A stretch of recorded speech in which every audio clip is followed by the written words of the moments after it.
In the shadows of power and the limelight of global influence lies the complex web of affluence that controls the daily narrative of our lives.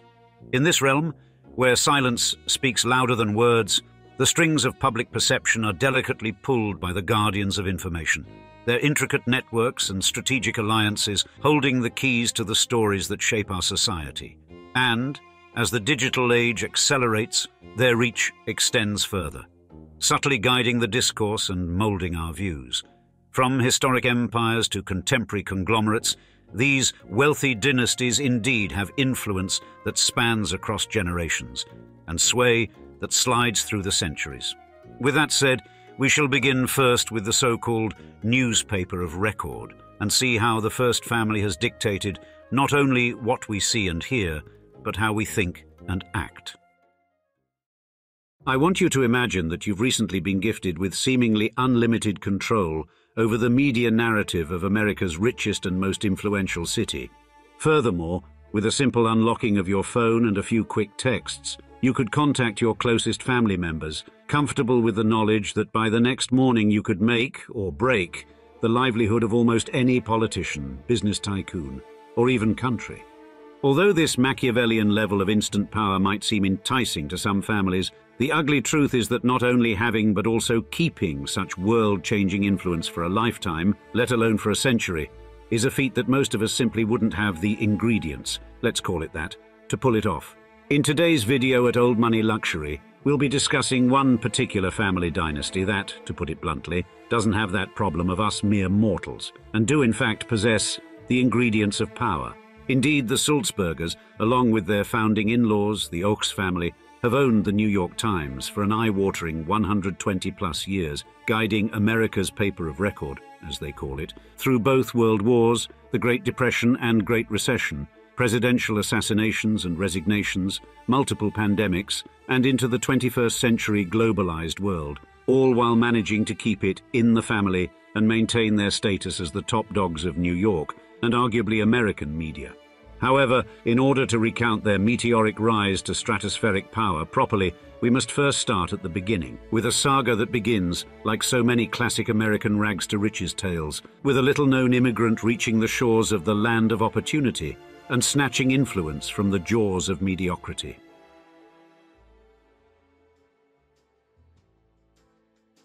Our journey to the heights of media dominance begins in the seminal year of 1896, when Adolph Ochs, a 38-year-old media magnate hailing from Chattanooga, Tennessee, seized possession of the New York Times, a floundering newspaper in dire need of resurgence. At the time, the once iconic newspaper's circulation had plummeted to around 9,000 copies, a paltry fraction of what its competitors were boasting, and the Times management was fraught with inefficiencies, leading to financial losses that put the paper on the brink of bankruptcy. Furthermore, the rise of yellow journalism, characterized by sensationalism and sometimes irresponsible reporting by competitors like William Randolph Hearst's New York Journal and Joseph Pulitzer's New York World, was drawing readers away. These factors contributed to the paper's loss of desirability and financial solvency, creating a ripe opportunity for someone like Adolph Ochs to step in and attempt a turnaround. Born in Germany into a distinguished Jewish lineage, young Ochs immigrated to American soil and soon took the world of journalism by storm, rapidly ascending through its echelons. For example, in 1884, he claimed ownership of the Chattanooga Times and fastidiously turned it into a paragon of journalistic success in the southern states. Subsequently envisioning an even grander stage for his talents, Ochs's astute media eye saw the New York Times as the quintessential American newspaper of record, and thus aspired for it to gain unparalleled reverence and global readership in the coming 20th century. But Ochs' ability to climb the ladders of power extended far beyond simply turning newspapers into media giants. His shrewd marriage decisions would also have a part to play in the family's monumental rise to influence. In 1900, Adolph Ochs wedded the captivating Effie Wise. Far from an ordinary woman, Effie was the daughter of Rabbi Isaac Meyer Wise, an American Jewish luminary. Joining hearts and uniting empires, Effie ushered Ochs into the orbit of her affluent uncles, Cyrus and Ferdinand Sulzberger, formidable pillars in the spheres of cotton trade and jurisprudence, respectively. Given their previous experience in commerce, Cyrus and Ferdinand Sulzberger were no strangers to the machinations of business and power. Recognizing the potential to extend their influence and prestige, the Sulzbergers invested both financial resources and social capital into Adolf's vision for the New York Times, becoming stakeholders in its success. Now, to resurrect the Times name and financial stability, the Ochs-Sulzberger gents implemented a multi-pronged approach. Ochs focused on raising the journalistic standards, eschewing the sensationalism that characterized much of the era's press, while Cyrus and Ferdinand invested in new printing technologies to improve efficiency and lower costs.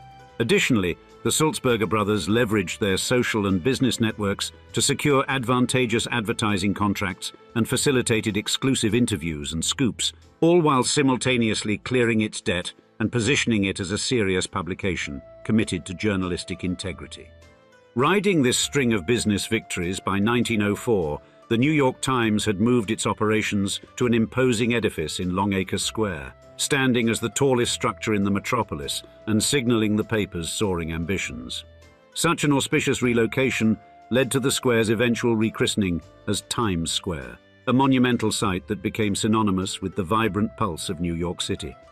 Even better for the family of burgeoning media tycoons, in 1913, the New York Times was lavished with its first Pulitzer Prize for public service, specifically for its unparalleled coverage of the tragic sinking of the Titanic, further increasing the paper's reputation as a guardian of journalistic excellence.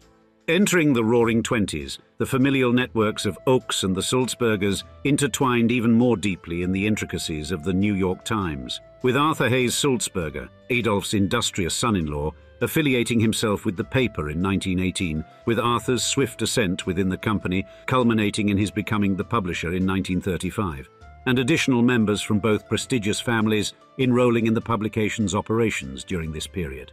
Thus, by the decade's end, the New York Times was securely helmed by the united visions of the Ochs and Sulzberger clans, undertaking diverse roles from reporting and editing to publishing. However, this up-and-coming power family would soon face challenges and temptations that not even their vast wealth and influence could easily conquer. Could the integrity of the Ochs-Sulzberger's cash cow newspaper withstand the seismic shifts of a society on the brink of World War II, political upheaval, and technological revolution? In the transformative year of 1935, Arthur Hayes Sulzberger, Adolf Ochs's aforementioned son-in-law, assumed the role of publisher for the New York Times, inheriting the monumental legacy and vision for journalistic supremacy.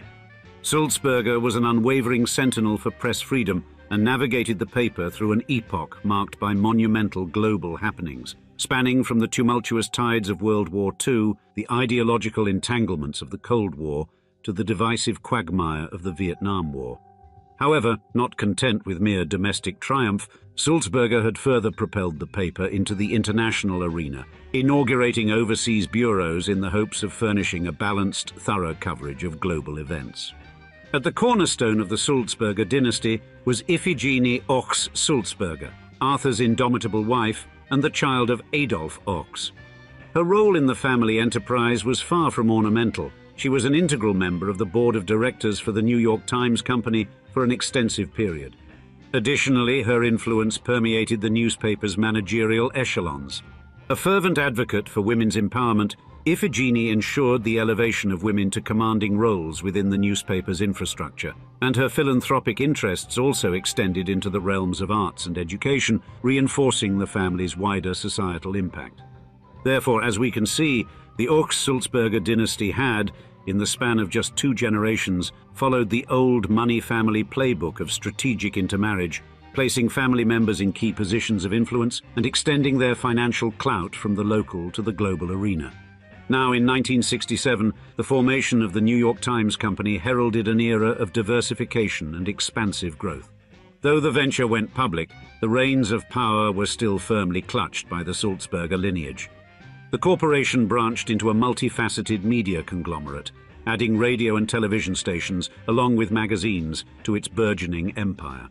Furthermore, in the year of 1971, under the vigilant guardianship of the Sulzberger family, the New York Times took an audacious leap in journalistic valor by publishing the Pentagon Papers, classified government documents laying bare the obscured realities of the Vietnam War. This publication sent seismic shockwaves through the corridors of power, culminating in a titanic legal clash between the Nixon administration and the newspaper. When the dust settled, it was seen a triumph for the First Amendment, as the Supreme Court sided with the venerable institution of the New York Times. The same pivotal year also saw the newspaper grapple with labor strikes, orchestrated by the Newspaper Guild, representing the journalists and staff.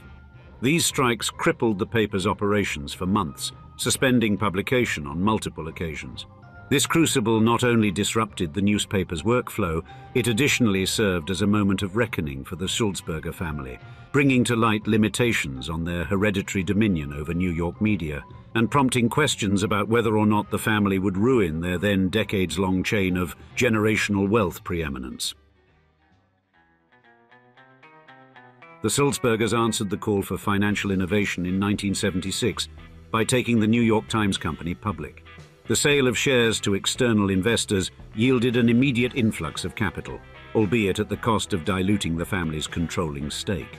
This strategic move also instituted a new governance structure, making the company answerable to its shareholders who could now elect the board of directors, thereby adding layers of corporate accountability. And in the 1980s, the Sulzbergers continued their strategic plays to ensure the paper's relevance and financial stability. Capitalizing on the burgeoning 24-hour news cycle, they acquired several smaller regional newspapers and media outlets to diversify their portfolio. With the launch of new sections like Science Times and investment in investigative journalism, the paper further positioned itself as an intellectual authority, not merely a general newspaper of record. Towards the end of the third generation of Ochs-Sulzberger ownership of the New York Times, the family had learned some key lessons on how to maintain both generational wealth and monumental global power.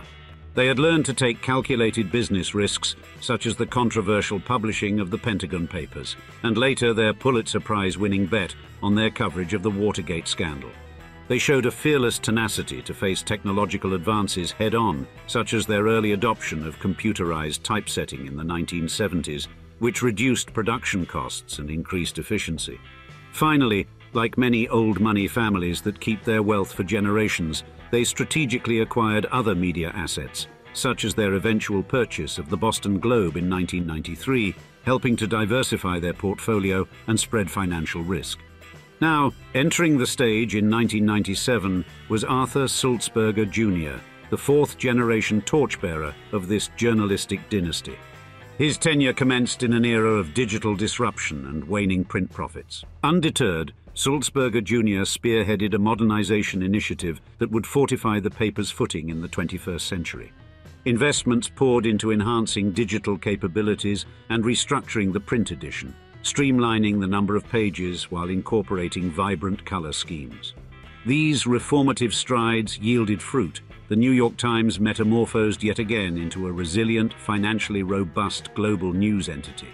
However, this seemingly advantageous digital shift for the Sulzbergers' golden goose laid the seeds of potential destruction for the family's empire. For as we all have learned, many of the lessons of the 20th century became useless platitudes and moot points in the face of a rapidly changing 21st century. And what would happen next could crush even the most shrewd of old money families like the Sulzbergers. On a seemingly tranquil September morning in 2001, New York Times editors sipped their coffees, clueless to how in just a few short hours, the most shocking event in American history since the Kennedy assassination was about to unfold before their very eyes on global television.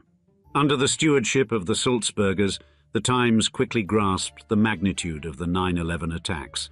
Commercial planes hijacked by terrorists crashing into the World Trade Center's Twin Towers in New York City and the Pentagon in Washington, D.C. This unparalleled act of terror led to the immediate loss of thousands of lives and had a profound impact on national security and foreign policy. Simultaneously, the Times editorial team sprang into action, deploying reporters and photographers to the scenes of destruction and working tirelessly to try to provide comprehensive, reliable coverage during a moment of national crisis. In that pivotal year, a staggering 6 Pulitzer Prizes for journalism were bestowed for New York Times pieces linked to the 9/11 attacks or subsequent anti-terrorism efforts, solidifying the Times' role as a vigilant observer of human conditions. Fast forward to 2003, as the newspaper grapples with its first major ethical quagmire in quite a while. Reporter Jason Blair is caught in a web of deceit. Plagiarism and fabrications mar his contributions. The incident leaves the paper's reputation in jeopardy and prompts serious questions about its editorial rigor.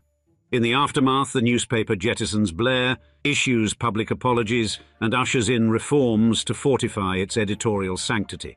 Enhanced standards and augmented editorial staff became the new watchwords. Come 2008, and another crisis looms. This time, the financial scaffolding of Wall Street crumbles. Amid an era where venerable publications collapse like dominoes, the Sulzbergers navigate the New York Times with cautious skill through tumultuous economic currents. Although difficult decisions like workforce reductions are inevitable, their commitment to journalistic quality provides an invaluable service to readers, safeguarding the newspaper's resilience. The year 2011 heralds yet another paradigm shift. Print journalism is on the wane, and a digital vortex beckons.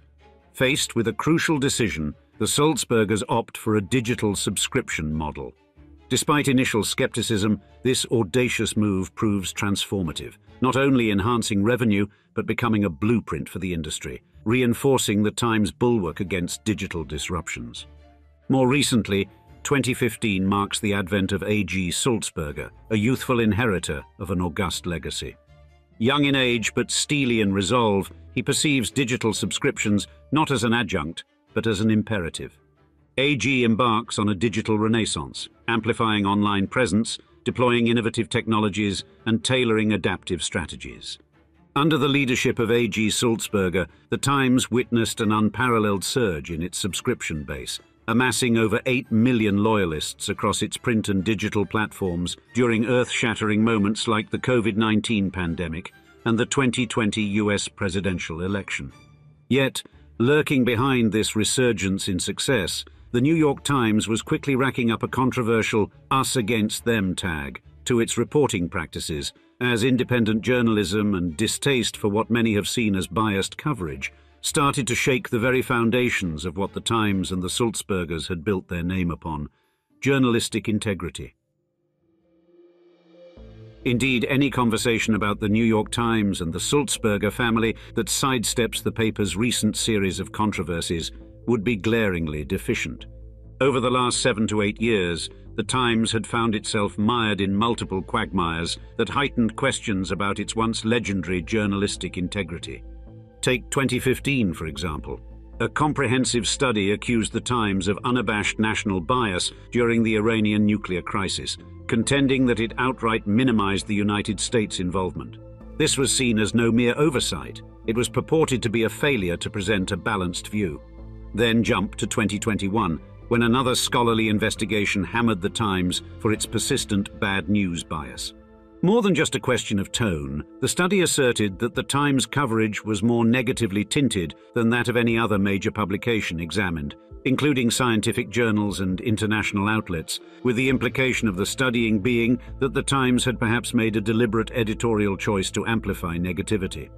But unfortunately for the family, the controversies haven't ended there. In a courtroom drama with Project Veritas, a conservative activist group, the Times found itself on the receiving end of a temporary publishing ban issued by a New York judge. Indeed, this was no trivial matter. The newspaper stood accused of exceeding journalistic boundaries by directly quoting confidential legal documents.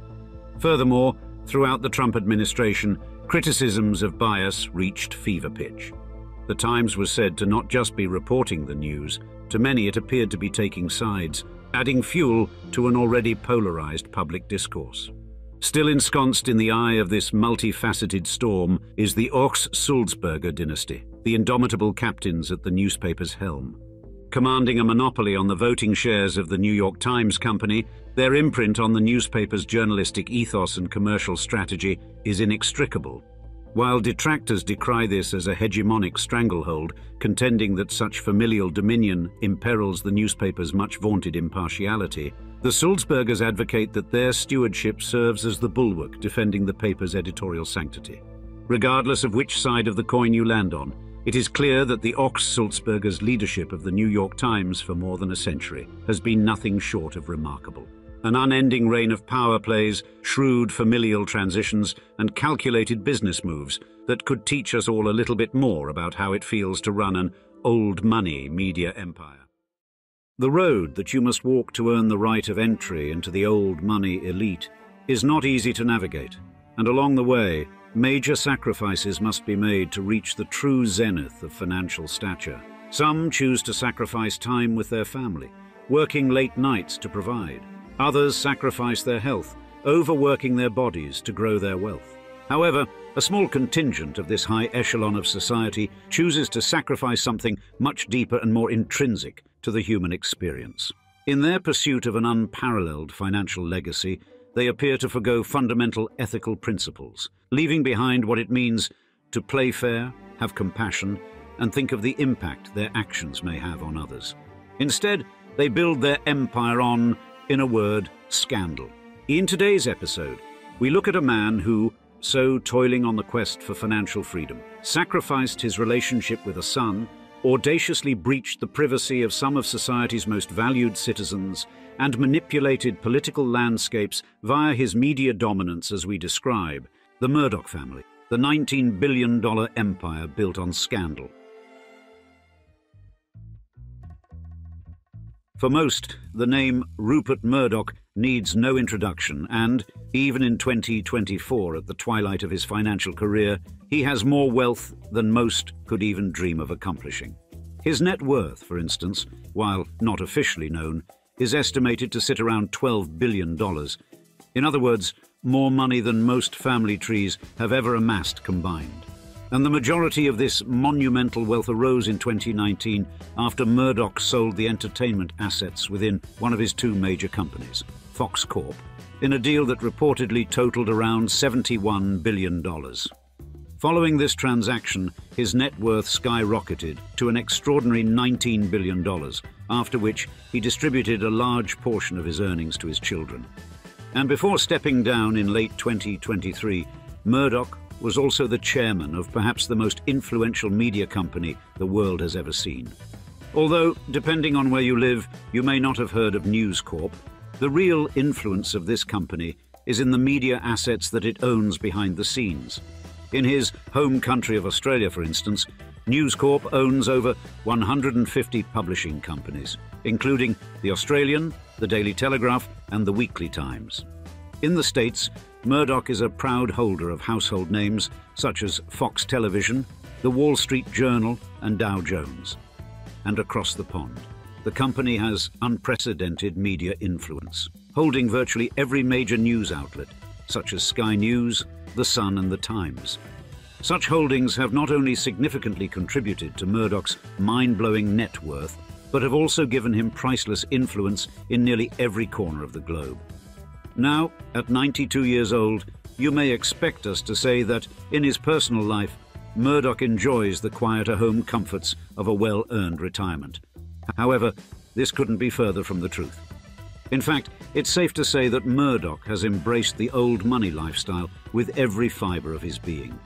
Just look at his real estate portfolio, for instance. In 2013, Murdoch dropped a casual $28.8 million on an 8,000-square-foot mansion in Los Angeles.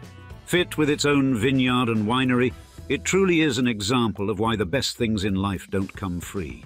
However, this idyllic mansion is nothing in comparison to the penthouse Murdoch purchased in New York back in 2014, which broke the record for the most expensive house sale at $57.5 million. Spanning an entire floor of the apartment complex, this mega apartment overlooks the captivating beauty of Lower Manhattan, which Murdoch can view in any of his 5 bedrooms. Oh, and if he ever needs some advice at the gym, he can just go ask his neighbor, legendary NFL star Tom Brady.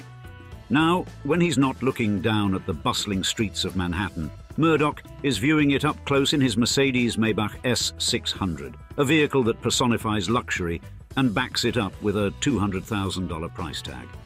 But if that's not enough prestige for you, then how about his $400,000 Rolls-Royce Ghost Black Badge? This thing has an interior made from bull leather because simple cowhide holds too many imperfections for something so luxurious. However, when you have properties in all corners of the world, a mere Rolls-Royce isn't going to cover your travel needs. And so, in 2012, Murdoch put an order in for his very own G650 private jet, which cost Murdoch $84 million, a transaction which he likely didn't even check his bank balance for. More impressive still is Murdoch's most expensive luxury, a $150 million super yacht. Because when you're as rich as Rupert Murdoch, the idea of spending over $100 million on a single commodity doesn't bother you in the slightest. And Murdoch's love for the finer things in life has clearly been passed down to his 6 children, who between them have received billions of dollars from their father. Lachlan Murdoch, for instance, has an even more impressive garage than his father. Consisting of a Bugatti Ferrari, Lamborghini and several Rolls-Royces, his insurance bill alone costs more than most people's houses. Prudence, Rupert's daughter, has also engaged in the luxury lifestyle, purchasing a $10 million house in Australia back in 2014. So, looking from afar, we're sure you can agree that the Murdoch's life looks like something out of a pleasant dream. Of course, much of this image is a result of the Murdoch's control of the media, an asset which they can use to paint themselves in the best possible light and build a picture of apparent perfection to the world. However, if we peek behind the curtain and look at the true foundations of the Murdoch family, you'll find that this picture isn't quite so perfect after all. And to show you where it started, we must travel back to 19th century Scotland. This may come as a surprise, considering that Rupert Murdoch himself is Australian-born. However, the name Murdoch is actually of Scottish origin, specifically from the Gaelic word muir, which translates to sea. In fact, Melbourne, Australia, didn't enter the picture for the Murdochs until Rupert's grandfather, Patrick Murdoch, emigrated from Scotland in 1884. As a clergyman of the Presbyterian Church, the Murdochs were greatly respected and highly influential in Australian society. However, you do not enter the church for the money, and what the family had in status, they lacked in financial stability. And so, when Rupert's father, Keith Murdoch, was born in 1885, he entered an ironic limbo that few can relate to. Despite being respected in society and growing up with the wealthiest children in 19th century Melbourne, Keith did not know what it meant to have money. Everyone around him was abundantly rich, yet his family was still unable to buy him new clothes. Clearly, the financial instability that Keith became well accustomed to in his adolescence fueled a burning passion to achieve greatness as he grew out of his childhood years. After finishing his education at Oxford in Britain, Keith set his sights on a career in journalism, which he believed would give him both greater power and influence in Melbourne, as well as the financial gains that his father was largely unable to achieve. However, Keith suffered from a terrible speech stammer which made this career unlikely at best. Nevertheless, fueled by a determination to make something of himself, he was able to secure a job with the Australian newspaper company The Age in the early 1900s.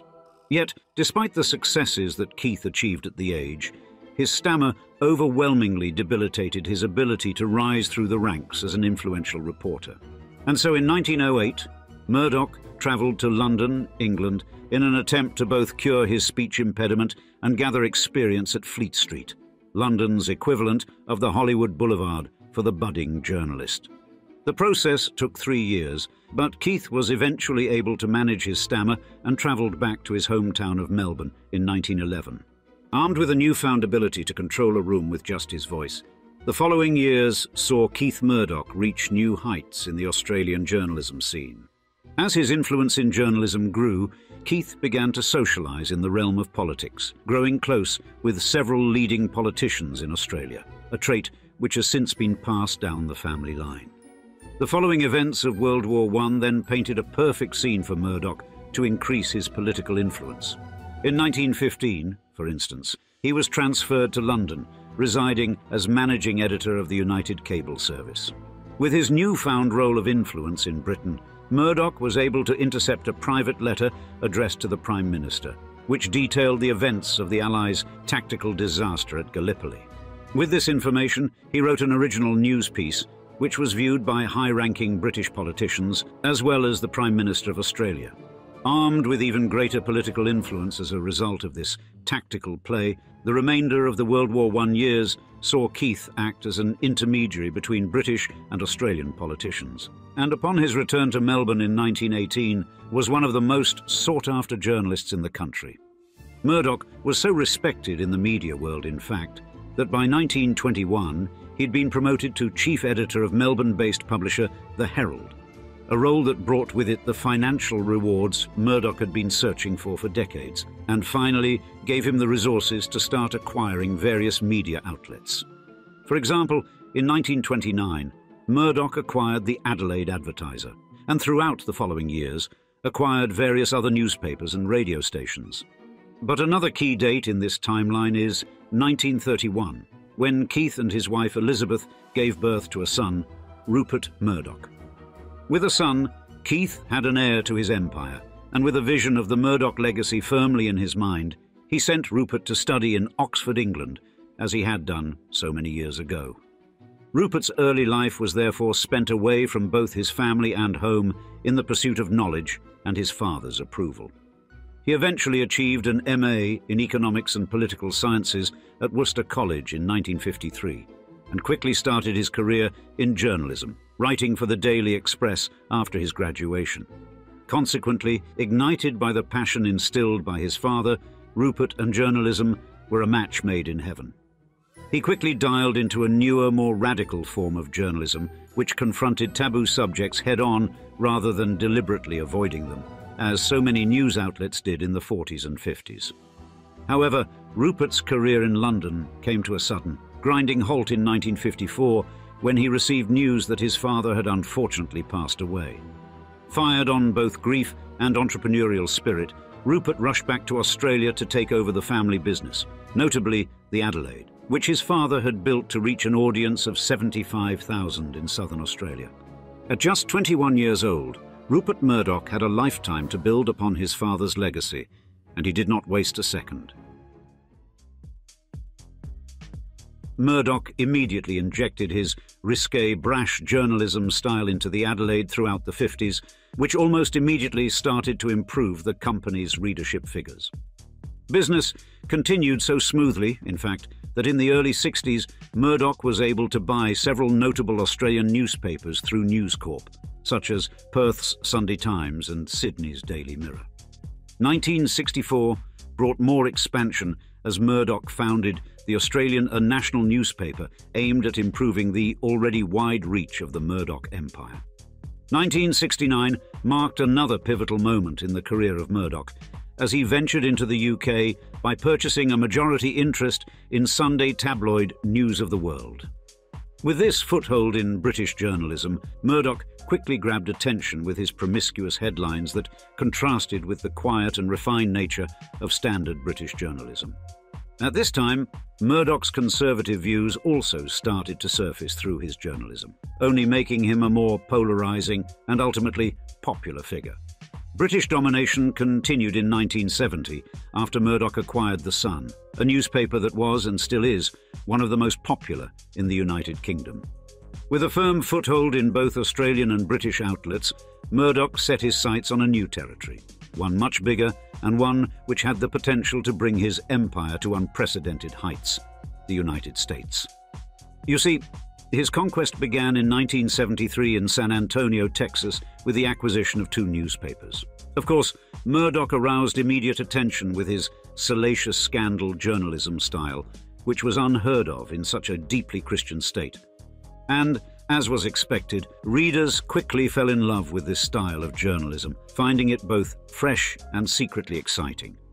Murdoch continued his strategy of buying established yet affordable news outlets in America throughout the 70s and dramatically increased their reach, influence and profitability with his polarizing headlines and bullish content. The most notable of these acquisitions was the New York Post, which he purchased in 1976. Business only continued to grow in the early 80s, particularly in the British market, as Murdoch acquired London's The Times and Sunday Times, giving him approximately 40% of the publishing power in Britain. But none of this was enough for Murdoch. Sure, he had gained a strong foothold in traditional media outlets, but he had barely even considered television, a medium which was only ever gaining popularity. And soon, Murdoch felt he needed a piece of this relatively new form of media to extend his influence even further. Thus, in 1985, he made a risky move, acquiring the 20th Century Fox Corporation with the intention of creating his very own TV network. Now, in 1985, TVs didn't exactly have thousands of channels like they do today. No, the story was much different. In fact, there were just three: NBC, ABC, and CBS. These channels were etched into the market, and Murdoch's decision to try to compete with these titans of television was either incredibly brave or incredibly stupid. The decision turned out to be the former. Launching just a year after the initial acquisition, Fox Network was an instant hit with the US market. And a large reason for Fox's success was another genius tactic employed by Murdoch. Instead of appealing to the conservative upper-crust echelon of society, he targeted groups that received less representation. The Simpsons, for instance, while a funny eat-with-dinner show for many, was the only TV show that represented the realities of a middle-class dysfunctional family for others. Similarly, In Living Color resonated with audiences of multiple ethnicities. Therefore, Murdoch simply always found a way to stand out from the blank wallpaper of traditional media. And this strategy helped him to garner unprecedented amounts of attention with whatever News Corp released. And Murdoch's acceptance, rather than bold dismissal, of technological innovation further helped his company, not only to stay relevant but rapidly grow throughout the 90s and early 2000s. In 1990, for instance, Murdoch initiated a merger between his company Sky and its rival British Satellite Broadcasting to form British Sky Broadcasting. Such a move allowed him to take advantage of satellite television in the UK. Further innovation followed across the pond in 1996 with the launch of Fox News, which ran off all-new cable technology and was branded as an outlet which told the real story, rather than a misinterpreted picture fed by the political elites. Murdoch even embraced the rise of the then relatively unknown Internet, which was shunned as a mere phase by so many other media companies. He, for instance, acquired the infamous social media platform MySpace in 2005 for a staggering $580 million. And, despite the platform later tanking drastically, such ambition showed that Murdoch and News Corp were not afraid of technological innovation. Rather, they embraced it fully. Fast forward to the mid-2000s, and Murdoch was at the peak of his power. The man had influence in every corner of the globe, from Texas to Hong Kong, and, with the ability to direct public opinion at such a monumental scale, also brought another priceless power: the ability to influence politics. Over the following years, this power came to arguably displace Murdoch's morals and tarnish his entire family legacy. Without a doubt, one of the most significant scandals associated with Rupert Murdoch's media empire was what is now simply called the phone hacking scandal, a debacle that not only tested the ethical boundaries of journalism, but also laid bare the vulnerabilities within Murdoch's conglomerate. At the epicenter of this controversy was the News of the World, a tabloid with a lineage tracing back to Murdoch's News Corporation. It was unveiled that the publication had indulged in illicit activities stretching from phone hacking to bribing police officers, all in the pursuit of sensational stories. And the breadth of this intrusion was staggering, targeting a spectrum from celebrities and politicians to private citizens catapulted into the limelight by personal tragedies. Even more shockingly, among the individuals whose privacy was breached were Millie Dowler, a schoolgirl who was killed, relatives of deceased British soldiers, and survivors of the 7th July 2005 London bombings. The public's discovery of these invasions sparked widespread indignation and led to a domino effect of resignations within the Murdoch empire.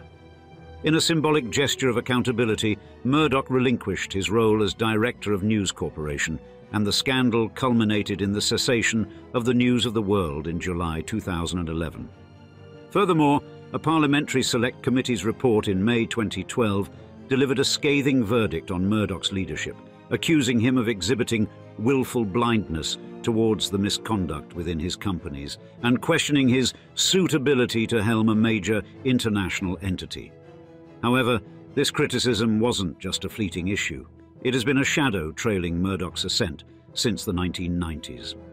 Additionally, the 2016 allegations of harassment within Fox News, one of the most glaring stains on Murdoch's empire, further illustrate the challenges.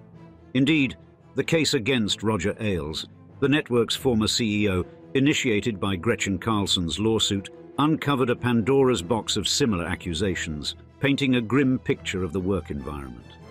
And Megyn Kelly's revelations about Ailes' conduct a decade prior only added fuel to the fire. This saga not only claimed a culture of harassment, but also raised questions about the mechanisms, such as non-disclosure agreements and arbitration clauses, used to muffle the voices of the aggrieved. Despite settling a lawsuit against Bill O'Reilly for $32 million and then controversially renewing his contract, Murdoch dismissed the uproar as largely political, attributing it to the network's conservative leanings. Amidst this tumult, Murdoch's enterprise, once a symbol of media prowess, has become emblematic of the inherent risks of concentrating too much power within a single media entity. Indeed, media simply isn't a market where a monopoly is an ideal outcome. Sure, in commerce, a giant like Amazon may disrupt sales of local brick-and-mortar businesses. However, as a consumer, you're still free to shop where and how you want. It's just the convenience of online shopping that convinces you to make the switch, but the same is not true in the context of the media. As humans, we change our opinions on topics based on the information we have available, much of which is fed to us through the media. If there are lots of media companies giving many political opinions, then it falls to our own judgment to pick which we think is correct. But when this competition is taken away and only one political opinion is given to us, the reality is that we will be more likely to side with that argument. Therefore, Murdoch's media empire has been seen to attack the intrinsic values of freedom of information, thought, and speech. And such an attack has not sat well with those in the firing line. In Australia, for example, a petition was formed against Murdoch in 2021 regarding his overwhelming 70% control of the Australian media, concerns professed by former Prime Minister of the Labour Party, Kevin Rudd. Rudd has suggested that, with such control of the media, Murdoch is able to assert his conservative views on the electorate, thereby giving the Conservative Party an unfair advantage in elections. Several publicly played out family scandals have also tarnished the rather fragile public image of the Murdoch family. Primarily, Rupert and his son James had a major disagreement over the effects of climate change, to which Rupert suggested there was no need to worry. Their views were so contested, in fact, that in 2020, James made the decision to resign from his extremely well-paying role as director of News Corp. This event has only reinforced in many minds the view that Rupert Murdoch is nothing more than a manipulative, profit-driven individual who will use his power and influence to improve his own financial situation, no matter the repercussions on others. Now, Rupert Murdoch's journey through the landscape of personal relationships is as multifaceted as his media empire, marked by a series of marriages that have captivated public attention. His foray into matrimony began at 25 with Patricia Booker, a flight attendant and part-time model from Adelaide. Despite the disapproval from his mother, their union in 1956 brought Murdoch into the realm of family life, heralding the arrival of their daughter Prudence in 1958. Next, the dissolution of his first marriage in 1967 paved the way for Murdoch's second chapter with Anna Murdoch-Mann, a Scottish journalist he encountered through a professional interview. This partnership, lasting 32 years and producing 3 children, stood as Murdoch's longest matrimonial chapter until its conclusion in 1999, amidst speculation of Murdoch's infidelity. And not long after his separation from Anna, Murdoch entered into marriage with Wendy Deng in 1999, a union that began when Deng was an intern at Star TV, part of Murdoch's News Corp. Despite the significant age difference, their marriage lasted 14 years and welcomed 2 daughters, Grace and Chloe, before ending in 2013. Murdoch's romantic ventures continued with his marriage to Jerry Hall in 2016, following an introduction by his family members in Australia. This chapter lasted 6 years, concluding with Hall's divorce filing in June 2022, which was finalized by August of the same year. Then, in a twist of events in 2023, Murdoch announced his engagement to Anne Leslie Smith, a conservative radio host, only to call it off weeks later, reportedly due to differences over Smith's political and evangelical stances. Following this, Murdoch was linked to Elena Zhukova, a retired scientist and ex-relative by marriage to Roman Abramovich, spotlighting their association during a Mediterranean outing. And so, Murdoch's personal life, characterized by its public visibility and the intrigue of his relationships, has paralleled the dynamic and influential trajectory of his career. Thus, in September 2023, at the age of 92, Murdoch made the significant decision to step down as chairman of News Corp, adding yet another notable chapter to his storied life. And with James gone, the heir apparent to the Murdoch legacy is Rupert's eldest son, Lachlan. He's now taken over his father's role as managing director of the parent companies Fox Corp and News Corp, which were split in 2013. However, Lachlan's power is fragile at best and is cemented only as long as his father is alive. This is because, upon Rupert's passing, the Murdoch family trust will take effect. This trust effectively splits the holdings of both of Rupert's companies equally between his 4 children, Lachlan, James, Prudence, and Elizabeth. By splitting the companies in this way, Rupert's death may create a landscape in which the 4 children are engaged in a high-stakes drama reminiscent of HBO's Succession, the very show influenced by the real-life dynamics of the Murdoch family. And again, just like Logan Roy's character on the iconic series, the children have publicly noted that throughout their childhood, Rupert chose to create competition in the family, inspiring rivalry rather than collaboration. Furthermore, the 2 sons, Lachlan and James, have never exactly seen eye to eye. When James publicly left his position as director and heir to his father's empire, Lachlan seemed to side with his father and has since, in his capacity as executive of News Corp and Fox Corp, done nothing to address his brother's concerns about climate change. And what of the daughters? Well, Elizabeth, when given the chance in 2011, flat out refused to join the board of directors at News Corp. Furthermore, she has since expressed no desire to pick up her father's empire, instead choosing to form her own media group.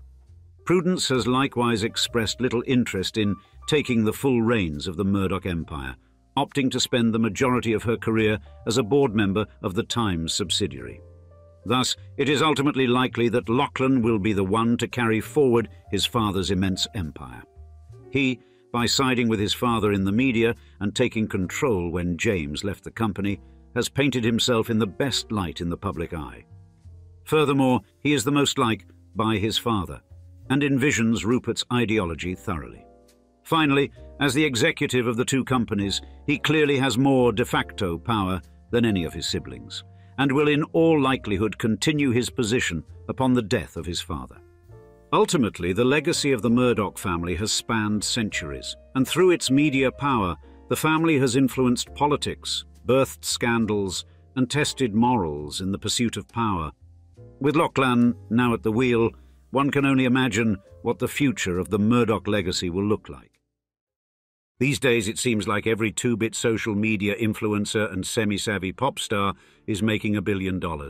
Yet much like a sports debate between father and son about how, back in my day, it was much harder to win a championship, the money game played by the family we'll discuss in this video had a totally different set of rules, and making that coveted first $1 billion wasn't easy at all. Indeed, from the very beginning, the world's first billion-dollar media family has been marred in controversy. First, they had arguably the greatest film of all time, made specifically to lampoon its billionaire patriarch, William Randolph Hearst. A few decades later, a family member surprisingly got imprisoned after getting Stockholm Syndrome during a kidnapping by political radicals. All the while, the Hearst almost lost multi-billion-dollar empire in a custody battle due to a bad divorce at the hands of one of their more fanciful heirs. And yet somehow, for more than a century, the Hearst family has managed to keep their coffers not only afloat, but filled to their absolute brims, to the tune of over $30 billion as of 2023. With that all said, today's episode of Old Money Luxury will be undoubtedly like no other, as we describe. The Hearst family, the first billionaires of media. In the grand parade of American family sagas, few names ring out as loftily as the Hearsts, a family original hailing from Irish soil, their origin story unspooled in South Carolina back in 1766. Way before anyone even thought of Silicon Valley's tech empires or Hollywood's cinematic aristocracy. Yes, these Hearsts got the ball rolling with a patriarch named George, whose gumption in the mining business could put any venture capitalist to shame. In the mid-19th century, George Hearst left a humble Missouri farm for the glinting allure of California's gold rush. Though he didn't strike it rich immediately, he eventually hit pay dirt, quite literally, with the Homestake mine in South Dakota. But George wasn't just a miner.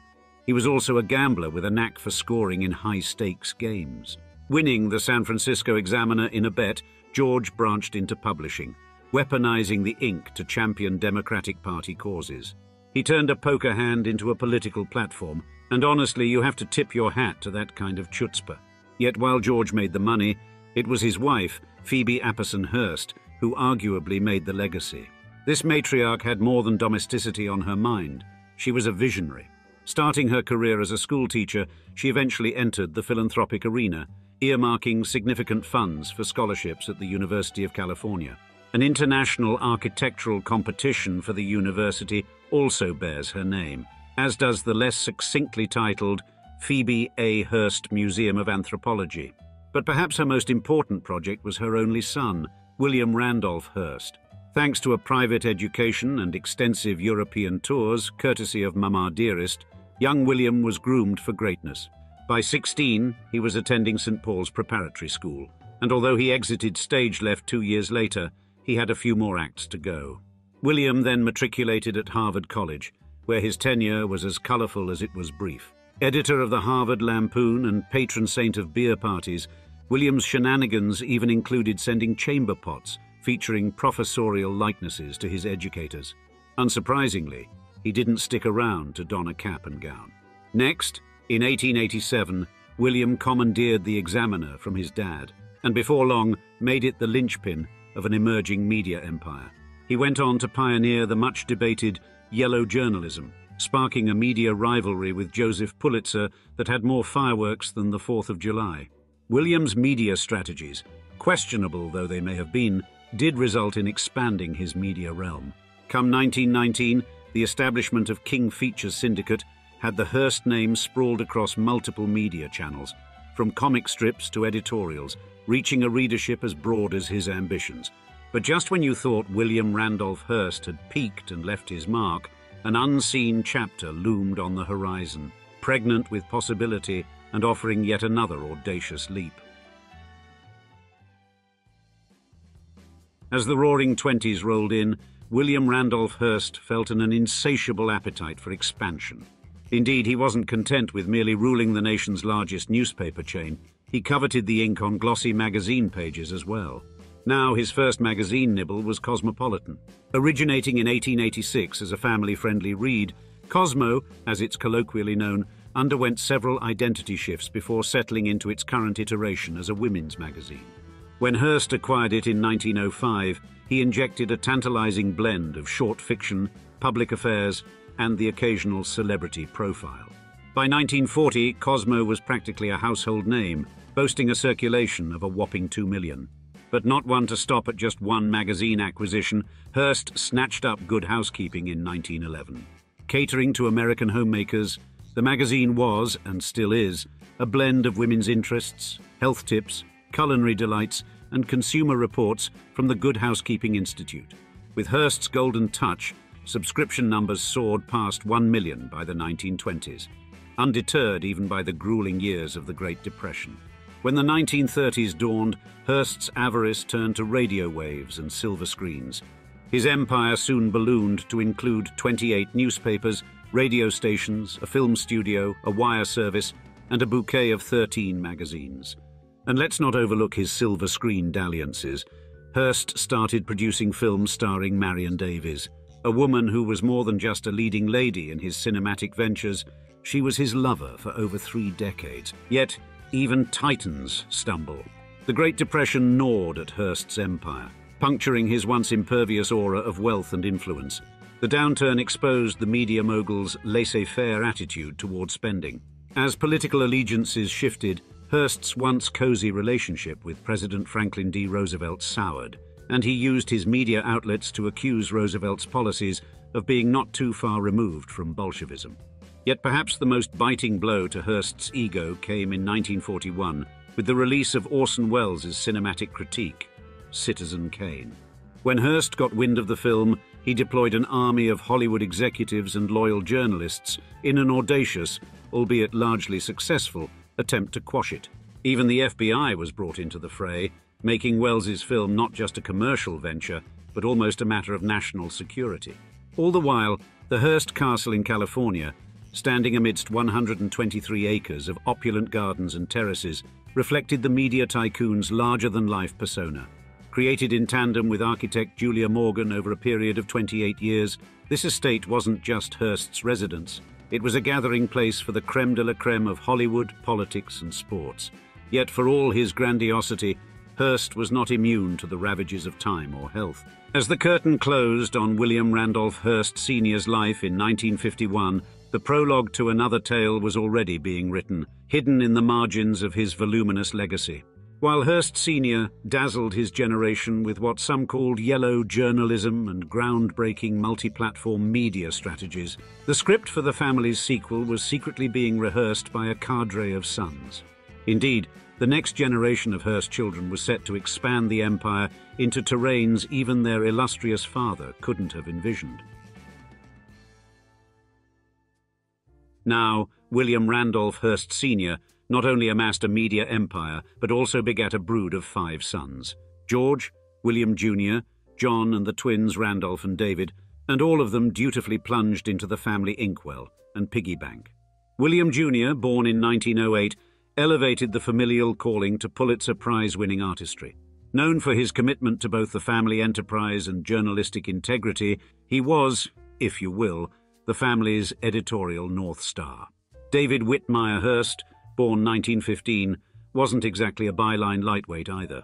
Starting as a beat reporter for the New York Journal-American in 1936, David navigated a maze of roles, from assistant advertising director at the Baltimore News-Post to city editor, and eventually ascended the throne of publisher at the Los Angeles Herald-Express in 1950. His son, David Jr., today holds sway over a sizable share of Hearst Corp., complete with newspapers, magazines, and, because diversification is the name of the game, stakes in cable networks like ESPN and A&E. But it was Patricia Campbell Hearst, an extended family member, who provided one of the most confounding chapters in the family's history. Kidnapped in 1974 by the Symbionese Liberation Army, a radical left-wing group, the abduction took a bizarre turn. The captors intended to swap Hearst for jailed members of their group, but the drama unfolded in an unexpected direction. Instead of remaining a victim, Hearst became an accomplice, participating in criminal activities that included robbery and extortion. Arrested 19 months later, she faced a trial in 1976 and was convicted on charges of bank robbery and illegal use of firearms. While initially sentenced to 7 years, her term was commuted by President Jimmy Carter in 1979. Then the 1980s were transformative for the Hearst Corporation. A strategic pivot toward the burgeoning cable television industry saw the company join forces in ventures like the Arts and Entertainment Network and Lifetime. However, this recalibration was not without its intra-family tensions. It culminated in a lawsuit filed by William Randolph Hearst II against a 1999 merger of Hearst's television stations with Argyle Television, manifesting discord among family members regarding the corporation's future direction. Moving into the 1990s, the Hearst Corporation deepened its cable TV footprint by acquiring a 20% stake in ESPN, followed by investments in French television production and distribution firms associated with Canal+. By the late 90s, the company had morphed into one of the largest independently owned broadcasting groups in the nation, with its television and radio stations reaching a whopping 17% of all US households. Thus, when the 20th century drew to a close, the Hearst Corporation had its fingers in more pies than a competitive eater at a county fair. With a broadcast empire that reached into nearly 1/5 of American homes, they were the proverbial 800-pound gorilla in the room of media conglomerates. But as the calendar flipped to a new millennium, a different kind of beast was emerging: the digital age. This posed a challenge, but also an unprecedented opportunity. Now, William Randolph Hearst III, a Harvard-educated math whiz, spent decades ascending the corporate ladder, even donning the hat of editor and publisher of the San Francisco Examiner, echoing his grandfather's tenure. Simultaneously juggling roles as director and philanthropic trustee for over 3 decades, he's essentially the de facto patriarch. His cousin, George Randolph Hearst Jr., presided over the Hearst Corporation's board like a symphony conductor until his 2012 swan song. Leaving behind 4 offspring, including George Randolph Hearst III, he kept the family enterprise humming in harmony for more than 40 years. Then there's John Randolph Bunky Hearst Jr., the favorite grandchild of William Randolph Hearst, who was indeed a controversial figure in the Hearst family. His life escapades include twice-divorced status, race car adventuring, and editorial pursuits. But his dalliance with matrimony took a darker turn when his nuptials to Barbara cascaded into a legal scrimmage that rocked the gilded Hearst corridors. After Barbara sought a divorce, alleging everything from abandonment to inhumane treatment, a court drama unfolded, replete with a plot to allegedly drain Bunky's financial reservoir. Legal acrobatics took center stage in 2006 when Bunky's counsel designed a cunning plan: sue Barbara for fraud. If the court was convinced Barbara had performed financial sleight of hand, she'd have to return his assets. Unfortunately, the spotlight on this soap opera momentarily veered toward Hearst Corp's confidential ledger. Ultimately, Bunky withdrew his claims, ending the legal tempest, but not before exposing uncomfortable family and corporate financial particulars. Moving on to the more spiritual side of the family, we could say Victoria Hearst, an evangelical outlier among socialite siblings Anne and Patty, adds a dash of ideological spice to the family tableau. Her convictions starkly contrast the family's more conventional views, providing journalists with ample fodder for stories on family dynamics. And philanthropy is another family forte. Involved in the Pocantico Declaration in 1999, the Hearsts promised to marshal their assets for public welfare, demonstrating that their riches aren't solely reserved for Hearst Castle upkeep or high society galas. As we veered into the 21st century, Hearst Corporation grappled with the digital revolution, and the year 2000 proved a Rubicon moment. Balancing a print legacy with the bite-sized attention spans of the internet age, Hearst made strides, including strategic acquisitions and digital overhauls. 8 years deep into the digital shift, and another plot twist: the 2008 financial meltdown. A saga in itself, the crisis disrupted global economies, pressing media entities like Hearst to hasten their transformation into digital juggernauts. However, for those corporations with a well-balanced portfolio and multiple income channels, like Hearst Corporation, the bumpy ride of market fluctuations turned into more of a manageable seesaw. Yet, even as the family comfortably steered the Hearst ship to seemingly placid waters, little did anyone know that the winds of change were about to pick up, setting the stage for another significant shift in the company's leadership. In 2012, the corridors of Hearst Corporation felt a seismic shift as a figurative family baton passed hands. The venerable George Randolph Hearst Jr., board chairman and patriarch in every sense, drew his last breath. It was the proverbial end of an era, and you can think of it sort of like a classic episode of HBO's Succession in terms of family dynamics. Enter stage right, Stephen R. Schwartz, the understudy you didn't know was about to steal the show, again, much like Succession. Schwartz, once the company's chief operating officer, ascended to the throne of president and CEO in 2013. With 2 decades of Hearstian experience under his belt, he piloted the media empire through a landscape that saw not just growth, but a blossoming of innovative diversification. Furthermore, in 2015, Hearst threw its hat into the real estate ring. They ventured into a 4-acre slice of downtown San Francisco with the aptly named 5M project. Hearst didn't go it alone, though, sharing the spoils with Forest City Realty Trust. A lucrative contract ensured Forest City would have a gleaming new office tower and a 288-unit apartment building to their name, while Hearst cozied up to its Chronicle and Examiner buildings like a comfort blanket. And the same year saw Hearst partnering with the Georgetown Company to breathe new life into the iconic Herald-Examiner building. Picture it. Creative office spaces mingle with the aroma of artisanal coffee and the buzz of commerce. This isn't just real estate. It's Hearst applying a Midas touch to mortar and bricks. Fast forward to the 2020s, and the Hearst family's reach has stretched its tentacles into diverse and engaging avenues. Among the newer branches on the family tree, Lydia Marie Hearst Shaw and Gillian Hearst Shaw are more than just ornamental. Lydia, a great-granddaughter of the original media magnate William Randolph Hearst, balances her life as a fashion model, actress and lifestyle blogger with the ease of a Wall Street juggler. Her fashion line, Lydia Hearst for Puma, speaks to a new generation of style mavens. Her sister Gillian, while a tad more reserved, adds her own brand of social allure to the Hearst name. She juggles the responsibilities of being a single mother and a socialite, a modern Renaissance woman in her own digital domain. And while you might peg them as mere purveyors of newsprint and pixel, Hearst Corp is a giant squid in a global media ocean. Under the chairmanship of William R. Hearst III, the family business has amassed an astonishing portfolio. Think ESPN and a slew of financial information services. And lest we forget, a family fortune that hovers around the $30 billion mark. And so the world's first billion-dollar media dynasty is, much like many families, flawed but trying to always improve, experiencing ups and downs, valleys and peaks, but a lot more coins in the bank than most of us. In the dynamic landscape of Silicon Valley, where fortunes are made and lost faster than a tweet, there's one name that consistently draws a fascinating blend of admiration and controversy: Musk. This family, spearheaded by the richest person in the world, Elon Musk, has become synonymous with trailblazing innovation, sensational business risk, and newsworthy uproar. But the question that tickles the fancy of many is whether the Musks are an old money family, emerging from a centuries-long lineage of power and wealth, or if they're decidedly new money, choosing to buck tradition for a wholly unique approach to success and influence.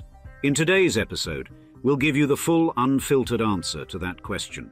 We'll first take you all the way back to the origins of the surname Musk itself, the wild and controversial lives of Elon's parents and grandparents, and finally dive deep into the personal decisions of the man himself as we give the ultimate verdict on if the Musk family is old money or new money. Now, we certainly have our work cut out for ourselves in this investigation regarding the old money roots, or lack thereof, within the Musk family. Indeed, although all strands of the current Musk family trace their roots back to Europe before the 19th century, the family itself encompasses an extensive cultural background that spans English, Anglo-Canadian, Dutch and Swiss heritages. With that said, let's first begin with discussing the actual surname Musk, in order to give us a solid jumping-off point. One commonly held assertion is that the name Musk originates in England, emerging around the time of William the Conqueror and the Norman conquest of 1066. According to the theory, the Old French term mèche, meaning man, was its likely precursor, evolving over time. However, this is not the only belief around the origins of the surname Musk, and some scholars hold that the name is actually of Dutch origin. This is, of course, quite understandable, given the later connections between the Musks and South Africa. Yet, for the purposes of our study, we can already start handing out points on our old money versus new money scoreboard for the Musk family. We'll give one old money point to the Musks for having English lineage, a very common marker in places such as the United States, Canada, and South Africa. This is due to the fact that the oft-called founding stock of these countries, at least as far as wealth and influence in the hands of a few at the top, is almost always invariably English if you go back far enough. Furthermore, we'll give an additional old money point to the Musks for likely having a Norman surname, a classic old money signifier. That's because, even today in England, many of the aristocrats who have been in power for almost 1,000 years, such as the Dukes of Westminster, the Grosvenor family, and the Dukes of Northumberland, the Percy family, have decidedly Norman French names due to their connection with William the Conqueror and the year 1066.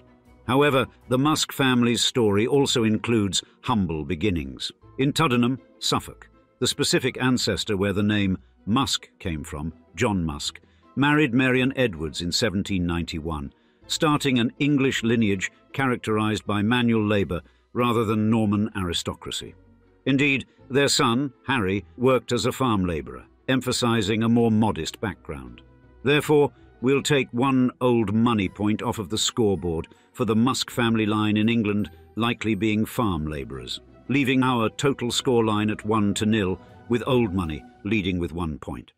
Next, when we explore Elon Musk's Dutch ancestry, we encounter his paternal great-grandmother, a descendant of the Dutch Vrijburgers in South Africa. These early settlers, previously under the Dutch East India Company, became independent farmers. And though the term burger implies a certain level of affluence or the bourgeoisie, their actual financial standing was often ambiguous. These free burghers could often represent the hard-working middle class, such as farmers, balancing self-sufficiency with aspirations for prosperity. They commonly engaged in trade, selling produce to the Dutch East India Company and ships, striving for a better economic position. However, a social divide emerged within this group, splitting them into the Cape Dutch and the Boers, each reflecting different socio-economic statuses and education levels. This division paints a complex background for the Musk family, leaving their exact financial standing in historical ambiguity. With that all said, we'll award no points either way since this line is unclear, and keep the old money at 1-0. Now, in the Swiss chapter of the modern Musk family lineage, we must dive into the Haldeman family, hailing from the Emmental region in central Switzerland. This idyllic farming area in Canton Bern is renowned for its verdant pastures, traditional farmhouses, and the iconic Emmental cheese. You know, the kind of cheese that is famed for its large holes and subtly nutty flavor. Furthermore, the Haldeman name, later anglicized to Haldeman, remains a fixture in the Emmental region. Indeed, the Emmental locals, through centuries of diligent labor, transformed the rocky terrain into fertile farmland, which is humorously captured in a Swiss joke about Emmental farmers being so wealthy that even the poor ones wash their own Mercedes. However, despite its bucolic charm and dairy farming prominence, with Emmental cheese dating back to the Middle Ages as a regional economic cornerstone, the Emmental is now considered one of the less affluent areas in the canton of Bern. Thus, regarding the Musks' economic status in this region, it is difficult to classify them as old money, wealthy.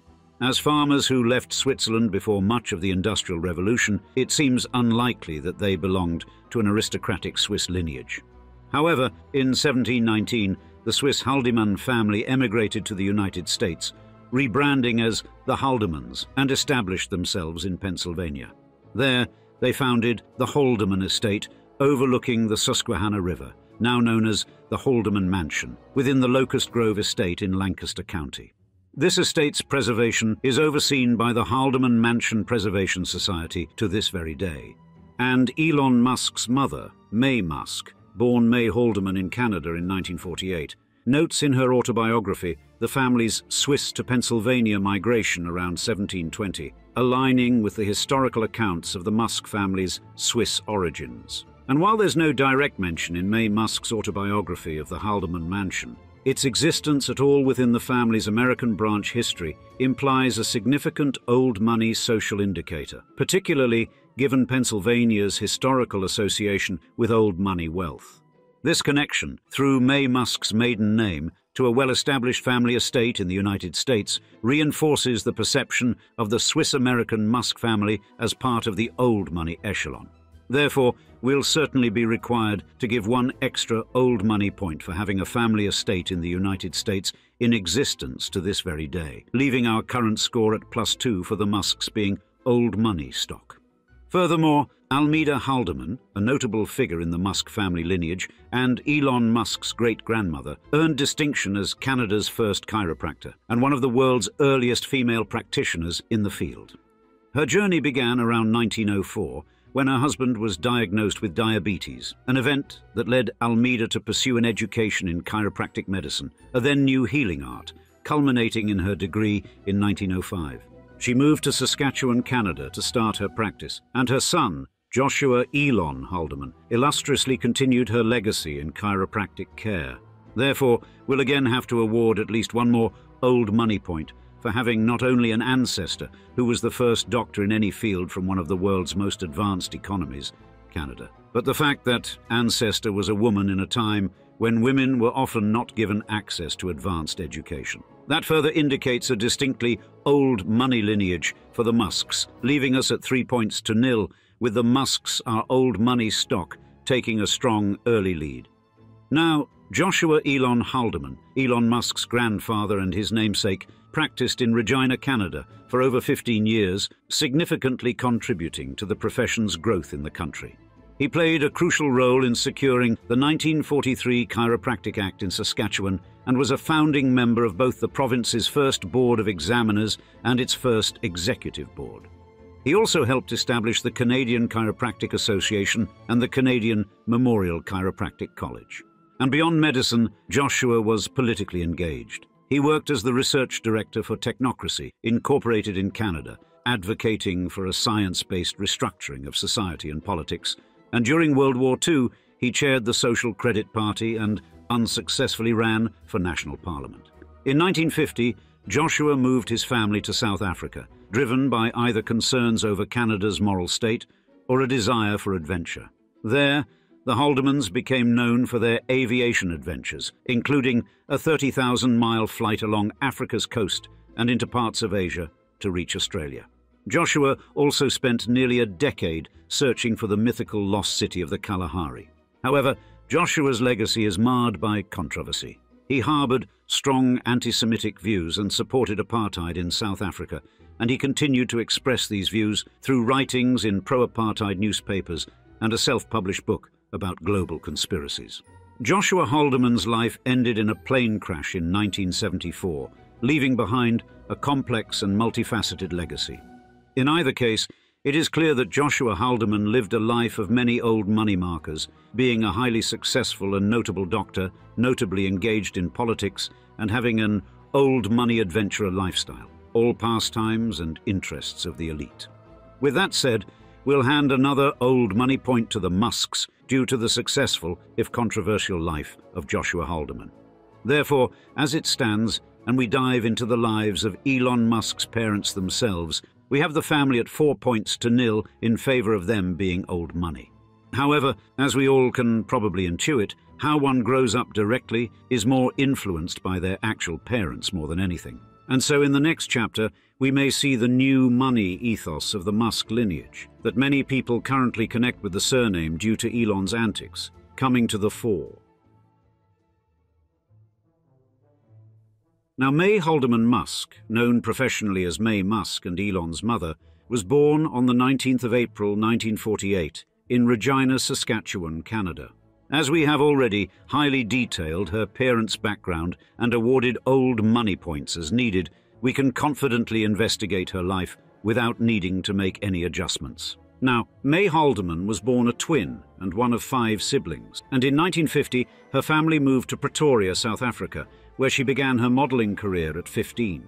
Musk's career in modelling has spanned over 5 decades, including recent stints in her 60s and 70s, demonstrating significant adaptability in an industry known for rapidly changing trends. With that said, although May Musk's lineage is fairly old money by most standards, modelling in the middle of the 20th century would likely be actively avoided by old money families at the time.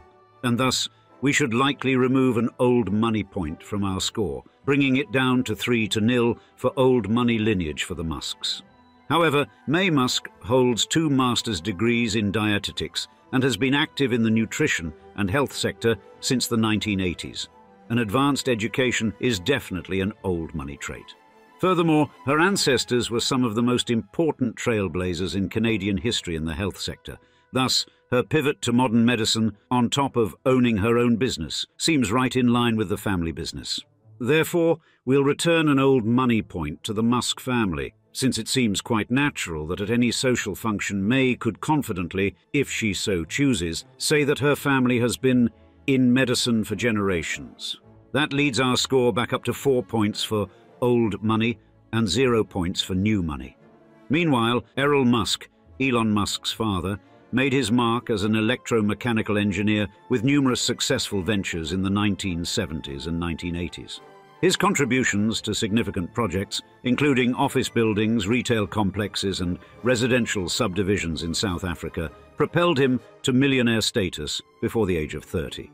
With this, his career trajectory exemplifies the ethos of self-made success and technical innovation.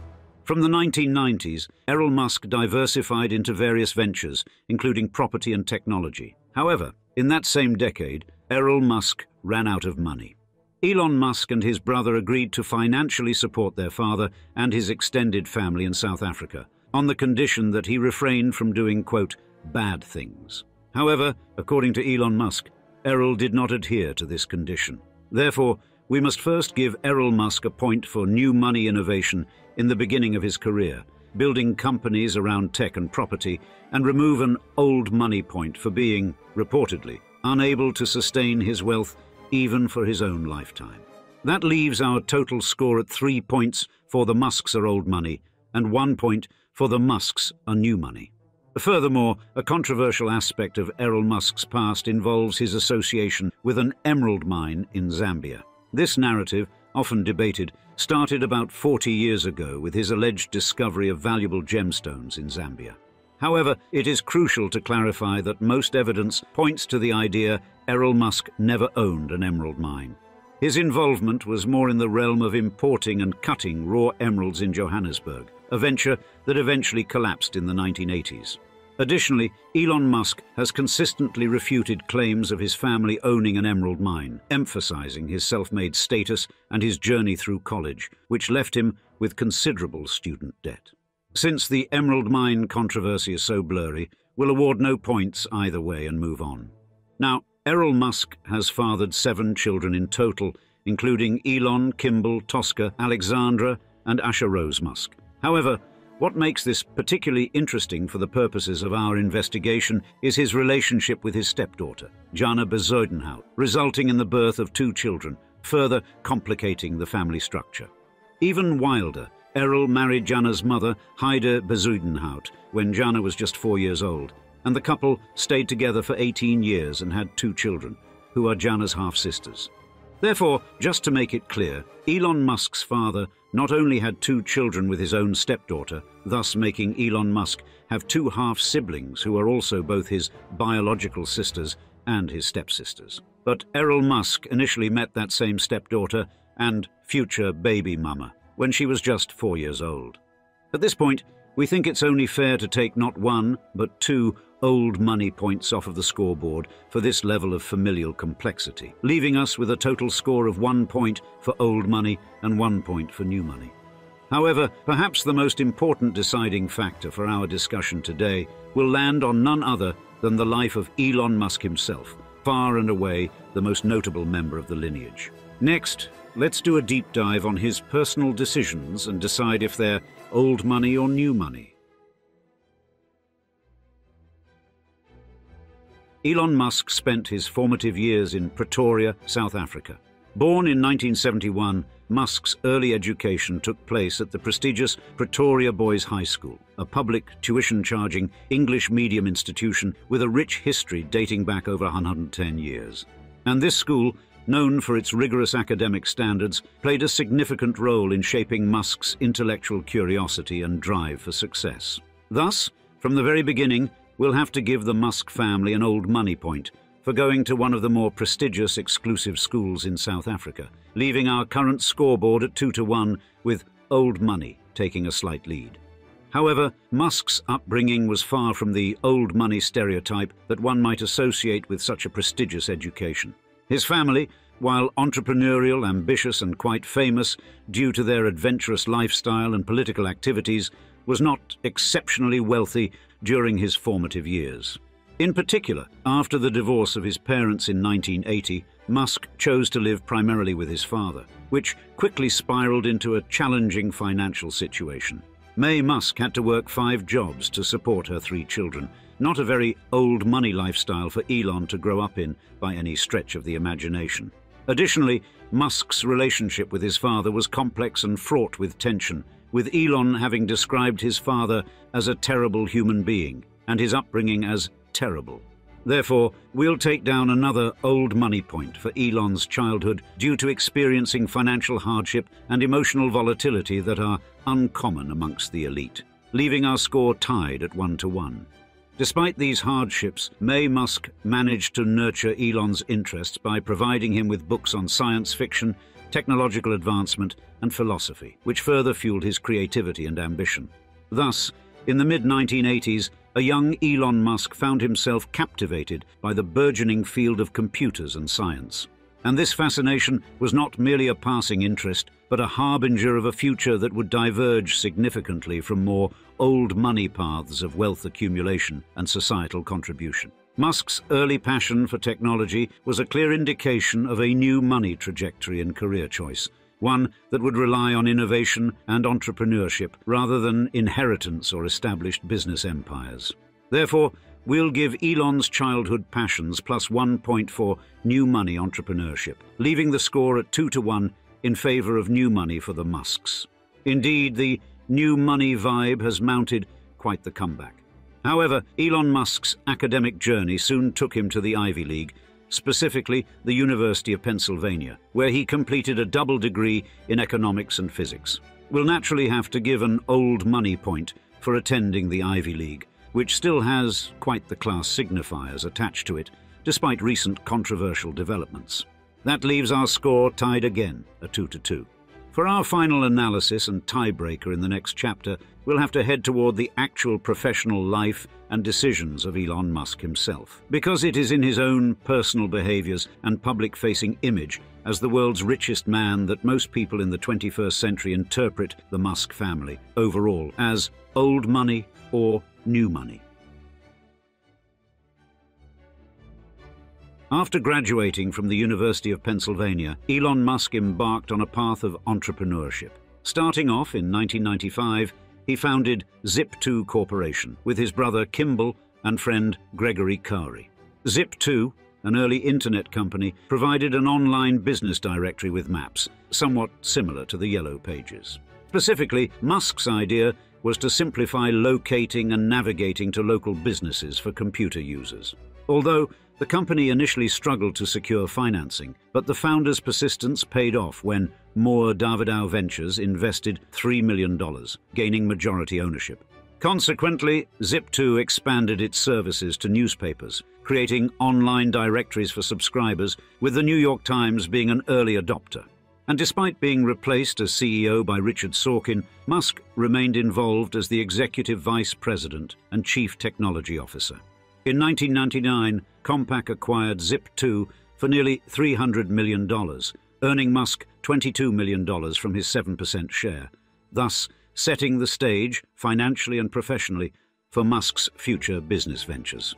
Therefore, by coming out of college and not entering a family business, or any tried-and-true old money professions, rather choosing to follow high-stakes technology innovation and rough-and-tumble entrepreneurship, the recent college graduate Elon Musk most definitely embodied the new money ethos of prioritizing risk and innovation over more traditional old money values. For that, we'll give the Musk family another new money point, leaving our current score at 3-2 in favor of the statements, "The Musks are new money." Next, in the year 2000, Elon Musk co-founded the now ironically named X.com, then an online payment company later known as PayPal. Musk's focus on security and user experience quickly established PayPal as a leader in online payments, and though subsequently removed from his CEO role, Musk's vision was crucial to PayPal's success. eBay's acquisition of PayPal in 2002 netted Musk a significant sum. The exact amount varies slightly across sources, but it is reported to be over $165 million. Therefore, within 5 years of graduating from the Ivy League, Elon Musk had become a 9-figure earner, and his wealth was gained not from inherited wealth, nepotism, or even traditional forms of investment, but directly from founding new companies, making shrewd exits on businesses he co-founded, and entering the burgeoning tech sector. For this markedly high-risk, innovation-centered set of decisions will give the Musk family yet another new money point, especially since by then the professionally non-traditional Elon Musk had made much more money than any of his old money Haldeman ancestors. That leaves our current tally at 4-2 in favor of the statement, "The Musk family is new money." Musk then founded SpaceX in 2002, aiming to make space travel more affordable, and his involvement in Tesla, a company initially founded by Martin Eberhard and Mark Tarpenning in 2003, began in 2004. As an investor and visionary within the company, Musk played an essential role in future product design and leadership at Tesla, transforming the electric car industry with his transformational leadership style, setting high standards and encouraging innovation. Here, we'll add 2 additional points for his monumentally innovative and non-traditional involvement in both SpaceX and Tesla. 2 companies that are anything but old money in both their product lines and the actual place within the respective organizations that Musk held. Particularly, his shrewd maneuvering into the top spot of Tesla has come under fire numerous times in reports, leading to an even stronger feeling of new money power player ability emanating from Elon Musk when it comes to gaining power and resources. With that said, the Musks have now, surprisingly, taken a strong new money lead in our scoreboard, with the family now standing at 6 points to 2 in favor of the statement, "The Musks are new money." But Musk's influence extends well beyond Tesla. He has ventured into various innovative fields, reinforcing his status as a new money entrepreneur. He launched SolarCity, a leading photovoltaic system installer and battery energy storage supplier. Additionally, he founded Neuralink, focusing on brain-machine interfaces, and The Boring Company, a tunnel boring venture. Furthermore, as we all know by now, in 2022 he added Twitter to his portfolio, acquiring it for $44 billion and taking it private. Musk's tenure at Twitter has been contentious, marked by reinstating former US President Donald Trump, firing the vast majority of the former staff with little explanation, and facing backlash for promoting what many say are fringe political theories. Therefore, between his additional non-traditional ventures including Neuralink and his decision to face controversy head-on while helming one of the world's most well-known media brands in Twitter, we shall award the Musks 2 additional new money points, 1 point for businesses like Neuralink and 1 point for very public Twitter controversies, for it's quite clear over the last few years that Elon Musk does not follow the old money whispers adage that many attach to generations-long extreme wealth. Therefore, we now stand at a strong lead for the new money ethos of the Musk family, with the score at 8-2. However, certainly decisions around one's love life, parenting style and marriages are a key factor in weighing if someone is old money or new money. Let's dive into Elon Musk's romantic relationships in order to see if we can squeeze some last decisive points in order to get our final tally. And lastly, Musk's personal life has been equally eventful. He married Justine Wilson, a Canadian-born fantasy author, in 2000. The couple faced challenges, including the tragic loss of their first son to sudden infant death syndrome, and later divorced in 2008, sharing custody of their 5 children. After his marriage to Justine Wilson ended in 2008, Musk's romantic life continued to make headlines. He entered a tumultuous relationship with British actress Tallulah Riley, marrying her twice and divorcing her twice. This pattern of multiple marriages could be seen as a new money characteristic, emphasizing personal fulfillment over traditional marital stability. For this, we'll add 1 point for new money, leaving the score at 9-2. Additionally, Grimes, a Canadian musician and visual artist known for her eclectic and experimental music, met Musk in 2018 after they both made the same pun about artificial intelligence on Twitter. Their relationship has been marked by its share of eccentricities, including the birth of their son, whom they initially named X Sigma A12, a nod to both parents' interests in technology and the unconventional. This unorthodox relationship and child naming practice are both almost decidedly new money, and if anything, these acts are specifically aimed at flouting many old money traditional norms. This surely calls for us to give an additional point in favor of the Musks as being new money, bringing that total to 10. Lastly, Elon Musk's relationship with the now infamous actress Amber Heard deserves a quick note as well. Musk met Amber Heard in 2016 while she was still in her now highly notorious marriage to actor Johnny Depp, while working on the film Machete Kills, where Musk made a cameo appearance.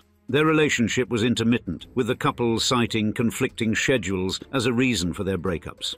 Undoubtedly, dating actresses, especially married ones, is not old money, with the traditionally generations-long wealthy class preferring to date and marry other aristocrats. Thus, we'll remove one old money point for the Heard relationship, leaving the score at a shocking 10-1 in favor of the statement, the Musks are new money. Therefore, looking holistically at what we've covered today, we can indeed confidently say, on one hand, the Musk family has an old money lineage of sorts. The countries their ancestors originate from, such as Switzerland, England, and the Netherlands, all have strong ties to the old money aristocracy found in countries such as the United States, Canada, and South Africa. Additionally, they have several illustrious family members, including the first chiropractor in the country of Canada and one of South Africa's most famous adventurers, on top of even having a family estate still intact in Pennsylvania. Indeed, even the name Musk itself probably has some kind of old money lineage, perhaps even the Norman aristocracy, as we have mentioned. However, if we're talking about Elon Musk's direct nuclear family, his parents, his own childhood and his personal life path, the Musk family is overwhelmingly new money in their ethos. This is a family full of adventurers and entrepreneurs, full of people who try to carve their own paths in life rather than try to follow a generations-old road cut out by their ancestors. Furthermore, these are people who have wildly interesting and dynamic romantic lives. They don't try to follow the subdued, quiet, old money style of child-rearing or home life. To that point, when speaking about Elon Musk himself, it is more likely that he proactively tries to go against old money, traditional norms in his decisions, consciously attempting to subvert generationally held assumptions around wealth, and push back that the world's richest man has to look, act, and think in a certain way in order to be successful. With that said, our final score, as we see it, is 10 points in the favor of the Musk family as new money, and 1 point in the favor of the Musk family is old money. When the writer came in and told you that your son was Jeff Bezos, what was your reaction? He asked me if I knew who Jeff Bezos was. And what did you say? I said, no, the name kind of sounds familiar, but I don't know. It is a dream of every ambitious young man to be able to call up his mother and tell her that she's financially free. For him to speak to his father and explain to him that his days of providing are over and that he can finally put his feet up and enjoy the quiet, refined luxury of early retirement. It is quite another nightmare for a child to ask his parents to give him $250,000 in order to achieve this idyllic dream. And yet, such was the dilemma of a young Jeff Bezos, who was forced to walk the tightrope between genius and stupidity and ask his mother and stepfather not for a few months of rent money or help paying for a car payment, but an investment of $250,000. Indeed, Jeff was asking for an investment that, if proved to be foolish, would end not just in financial turmoil, but the breakdown of the entire Bezos family. But if the investment was successful, it would cement the legacy of the Bezos family name in the history books forever, and open the doors to a life that can only be dreamed of by the lower 99%. In today's episode, we will take you on the pivotal journey of a newly minted 1% family, birthed from two parents that invested in their child to create the largest e-commerce company the world has ever seen, as we describe. How the Bezos family turned $250,000 into $1.5 trillion. One of my jobs as the leader of Amazon is to encourage people to be bold. It's incredibly hard to get people to take bold bets, and you need to encourage that. And a few big successes compensate for dozens and dozens of things that didn't work. Bold bets, AWS, Kindle, Amazon Prime, our third-party seller business, all of those things are examples of bold bets that did work. With a net worth hovering around $180 billion, Jeff Bezos is not just rich. He's the very pinnacle of what it means to have real generational multidimensional wealth. And the man has set new standards for what is humanly possible, with a true monetary value too vast for the human mind to even begin to comprehend. For instance, it was estimated that in 2023, Bezos made $7.9 million every single hour, or approximately $5,000 every single second. To put it another way, by the time I finish this sentence, Bezos will already be the best part of $20,000 richer than when I began. Naturally, Bezos' bottomless pot of gold largely comes from the evergreen rainbow of his Amazon shares, of which he holds a handy 9.56% stake. Elsewhere, he fully owns the fairly recently developed space exploration startup Blue Origin. Now, with no IPO released, we can't give you an exact figure of its value, but the company did recently sign a contract with NASA valued worth $3.4 billion, which is just pocket change for Bezos at this point. And with such a high net worth, obviously comes a life of unprecedented luxury, which Bezos has embraced with open arms. The first place to start when looking at the life of luxury Bezos enjoys is, of course, his 470-foot mega yacht, the hallmark of any burgeoning old money club applicant. Equipped with a pool, multiple stories and a helipad, this thing is the ultimate counter-argument to any money can't buy happiness argument. And with a price tag of $500 million, it's a luxury that only a man so financially capable as Bezos could even consider purchasing. And when he's not soaking in vitamin D on the top deck of his mega yacht, Bezos is reclining in his personal time machine, a $65 million private jet. Because for a man who earns more than most families' entire net worth in an hour, queuing for boarding with the other mortals just isn't something you do. And on the subject of time, what better way to show off your wealth than by purchasing a $42 million clock in the mountains of Texas? Sure, it's not quite as practical as a Casio. When you're that rich, who cares? But we're not done yet, because we haven't even mentioned the divorce settlement that Mackenzie Scott received when her marriage ended with the business tycoon. When most couples file for divorce, they'd be happy to win the better half of the coin collection, or the nice kitchen knives. But when you're divorcing Jeff Bezos, you're getting the best part of $38 billion. In fact, just by divorcing Bezos, Scott has become one of the richest women alive. Furthermore, even Bezos's parents have also been able to indulge in the fruits of their son's labor. His mother, Jacqueline, and his stepfather, Mike Bezos, are worth a cool $30 billion US, and it's safe to say that they can win any Proud of My Son contest. This wealth has, as mentioned, stemmed from that initial $250,000 investment that they gave to Jeff, and has since proven to be one of the largest returns on investments anyone has ever seen. In fact, Jacqueline Bezos' story started just above the poverty line, but today she enjoys a life of extravagant spending. In 2019, for instance, Jackie and Mike dropped a casual $34 million on a Miami beach house, fit with 6 bedrooms, 9 bathrooms, and direct ocean access.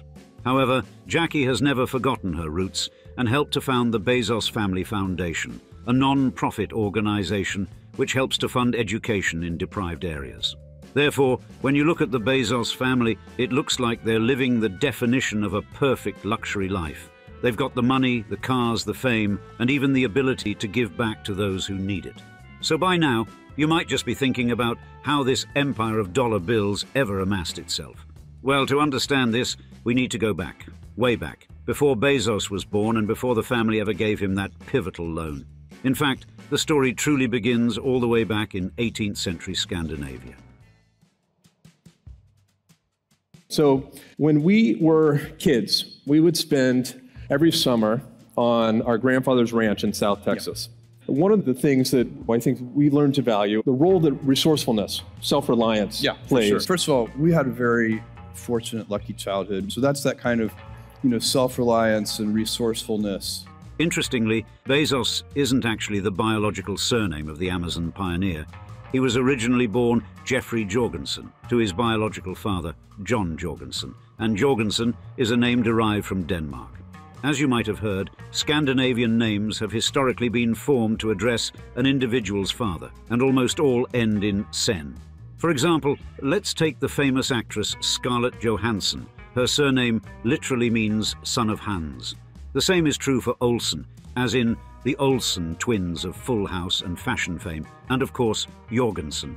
Now, the furthest known ancestor of Jeff is one Morten Jorgen Bentzen, who was born in 1786. At this period of time, the name Jorgen was still a first name, and it wasn't until Jeff's great-great-grandfather was born in 1872 that the surname Jorgensen was adopted, with the exact same name being passed down to the next three sons of Morten Jorgen Bentzen. The Jeffrey that we know today broke this cycle, being named Jeffrey Preston Jorgensen. Bezos's mother, on the other hand, was born Jacqueline Guise, an Americanized version of the surname Guise, which was brought to England by the French after the Norman conquest in 1066. Jacqueline and Ted sparked their romantic relationship during their impressionable high school years, residing in Albuquerque, New Mexico, and they gelled instantly, forming a tight bond. Indeed, it was a bond so tight that it led to a, shall we say, unexpected pregnancy, when Jackie was just 16 years old while they were likely on a trip in Mexico. Of course, we probably don't even need to mention that in 1960s, Central America, having a child outside wedlock, wasn't exactly encouraged. Factor in their less than stable financial situation, and the idea of a child probably wasn't one that sparked excitement in the couple's eyes. Nevertheless, the couple decided to make the best of a bad situation, getting married in Jackie's parents' house before the birth of their child in 1963. Such a move was made, not necessarily out of infatuation, but more out of a drive to ensure that their child wasn't shunned by the community. Just a few months later, on the 12th of January 1964, Jeffrey Preston Jorgensen was born. However, Jeff only kept his Scandinavian surname for a few years, as the marriage between his mother, Jacqueline, and father, John, quickly broke down after just 17 months. The reasons for this divorce, according to Jackie, were because Ted became a pretty terrible person once their son was born, often staying up late and drinking and completely, forgetting that he had a family to provide for. Bezos has never had a relationship with Ted and didn't even know he was his biological father until 2012, 3 years before the giver of his Scandinavian roots passed away. The Bezos name was therefore not initially a central part of the multi-billionaire's lineage. In fact, he did not bear the name until the young age of 4, when the one constant in his life, his mother Jackie, married another man, one Miguel Bezos. Now, Jackie first met Miguel at the Bank of New Mexico, which they were both employees of in the 1960s. Miguel, an immigrant from Cuba, was working part-time to help fund his studies at Albuquerque College, and at the time, Jackie was floating jobs to rebound from her recent divorce. For the two, it was love at first sight, and in 1968, the two were married in Albuquerque. At age 4, young Jeff adopted Miguel's surname, Bezos, alongside his mother. Then, after obtaining his degree in engineering, Miguel was then offered a job at Exxon Houston, where the family relocated for the majority of Bezos's childhood. Now the name Bezos itself is tied deep into the history of Mediterranean Europe, coming specifically from the country of Spain. Bezos translates to kiss in modern translation. However, now it is most commonly found in Greek families in the 21st century, which has led many to think that Bezos is of Greek descent, after mistaking Miguel for his biological father. However, when we go as far back as the literature has recorded, we can see that this name actually originated in Spain. Therefore, as you can see, Bezos's lineage is one of great variety, stemming from the mountains of Denmark to the sun-kissed plains of Spain, from the throbbing heat of New Mexico to the glistening vineyards of France and medieval England. However, the early life of the Amazon pioneer would soon prove to be as diverse as his deep lineage as well. So I loved physics, and I studied physics and computer science. So I wanted to be a theoretical physicist. That's why I went to Princeton in the first place. And then I realized I was going to be a mediocre theoretical physicist. There were a few people in my classes, like in quantum mechanics and so on, who they could effortlessly do things that were so difficult for me. As we now know, Bezos experienced more family turmoil and upheaval by the age of 4 than most children do in their entire adolescence. He went through a divorce, changed his name, and moved to a completely different state in the space of just 4 years. However, once settled in Houston, his life began to take a more linear avenue. From an early age, Bezos displayed signs of genius. And when he was just a toddler, for example, Jeff took it upon himself to dismantle his crib with a screwdriver that he found on the ground, believing himself to be too old for such a childish bed. Then, when he was a little older, Bezos created a home security system for his bedroom, which warned him of anyone entering his room. All the while, Bezos's parents and siblings showed unwavering support for his incredible mind, and they chose to nourish, rather than discourage, the innovative spirit of their eldest child, a motif which later became pivotal in Bezos's future success. Bezos also found motivation by watching his father Miguel work relentlessly to give his family the best life he could afford. His nature showed Bezos from an early age what hard work really meant, and idolizing his stepfather, he never failed to put in the extra effort to his academic pursuits. In his free time, he also flipped burgers at McDonald's to earn extra money to invest in his entrepreneurial inventions and pastimes. And with this hard-working nature, coupled with such an academically savvy mind, Bezos passed high school with little effort. He developed a particular fascination with the sciences, and, after graduating with honors, he decided to attend Princeton University to study physics, as his idol Stephen Hawking had done before him. However, Bezos soon found himself in a myriad of complex formulas and theories that even his great mind could not comprehend. Virtually as soon as he enrolled in the course, Bezos, with a heavy heart, made the decision to switch his field of study to electronics and computer science. This decision would single-handedly put the young Bezos on a path to unfathomable greatness that even he could not comprehend. But Bezos and computer science were a match made in heaven. Unlike the physics program, everything seemed to click for Bezos, and he stormed through his university career with barely a hiccup. He graduated with the highest honors and Phi Beta Kappa in electrical engineering and computer science in 1986. With such high academic prestige, Bezos was scouted by a plethora of companies come graduation. However, instead of going down a more stable route with a higher-paying firm, Bezos chose to devote his career to Fitel, a relatively new fiber optic company. There, Bezos helped to put Fintel on the map by building an original computer network from the ground up, which specialized in international finance. Working on this project seemed to light a new passion in the heart of Jeff, a passion for the dollar bill. And so, in 1988, Bezos took yet another career path, working as a project manager at Bankers Trust. During his time at this New York firm, Bezos pioneered a new system for handling investment funds. However, even a job at a company as prestigious as Bankers Trust was not enough to quench Bezos's thirst for greatness. In 1990, he joined D.E. Shaw & Company, again employing his technological savvy to create advanced computer systems. Indeed, Bezos made such an impact at the company that in 1992 he was promoted to vice president.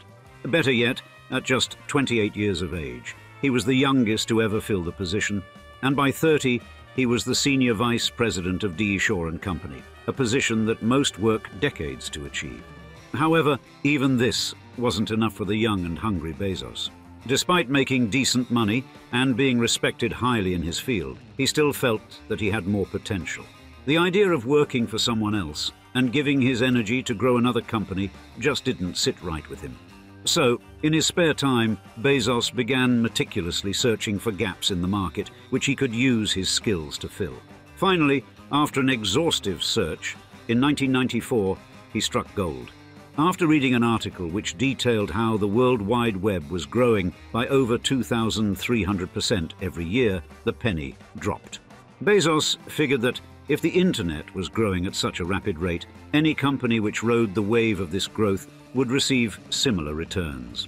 So began the quest of planning an e-commerce store, and after researching 20 million of the most popular mail-order items, he found his vessel. Bezos was going to sell books. Our timing was good. Our choice of product categories, books, was a very good choice. And we did a lot of analysis on that to pick that category as the first best category for e-commerce online. But there were no guarantees that that was a good category. So that was good luck. Now, Jeff Bezos originally chose books for a few reasons.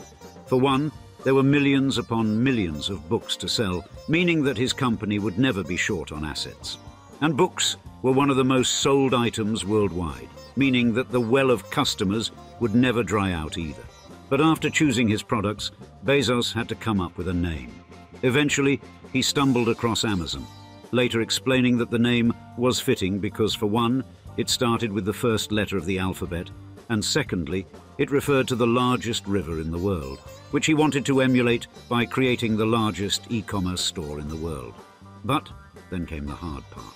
To truly be in with a chance of success, Bezos decided he needed to move to Washington due to the state's reduced sales taxes. But to move, he first had to quit his job, a job that provided financial stability, high status, a pension and retirement plans, and one which 99% of the population would do anything to obtain. Yet, as we've seen, Bezos was not an ordinary man, and he believed in his idea with every ounce of his being. So, in 1995, Bezos quit his job and moved to Bellevue, Washington, to start his entrepreneurial voyage. At this point, Bezos had nearly everything to launch the future trillion-dollar empire. The only thing missing? Capital. Despite his high-paying career, Bezos didn't have nearly the kind of money needed to launch a store like Amazon. And instead, he needed investors. You see, for Bezos, the only option was to go to the two people who had been there with him through thick and thin, his mother and stepfather. You can only imagine the amount of pride that Jeff must have swallowed when he met his parents to inform them that he had quit his high-paying job to start a company resting on this relatively unknown entity of the internet, which needed $250,000 of funding to even stand a chance of success. Nevertheless, with his vision in mind and faith in his heart, Bezos sat his parents down to explain his idea. During the initial pitch, Bezos detailed his meticulously crafted business plan, one which was so complex that it openly went over the heads of Miguel and Jackie. All the while, Jeff, in an immense show of honesty, emphasized that the chances of success were slim to none, and that there was a 70% likelihood that every investor would lose every penny of their money. However, watching their son's passion blaze through the pitch, Jackie and Miguel knew that Jeffrey was on the cusp of something special.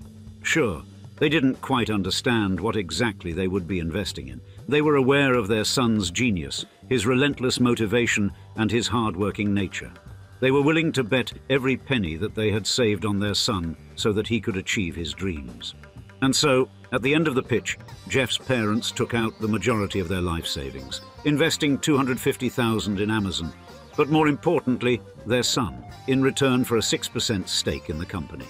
Bezos proceeded to convince a further 20 individuals to invest in his idea, and after an initial round of funding, he finally had the money to launch.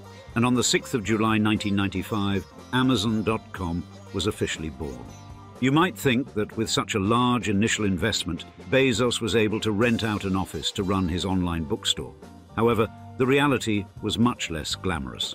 Initially, Amazon was entirely run from Bezos's garage, and the server took so much power that his wife was unable to plug in a hairdryer.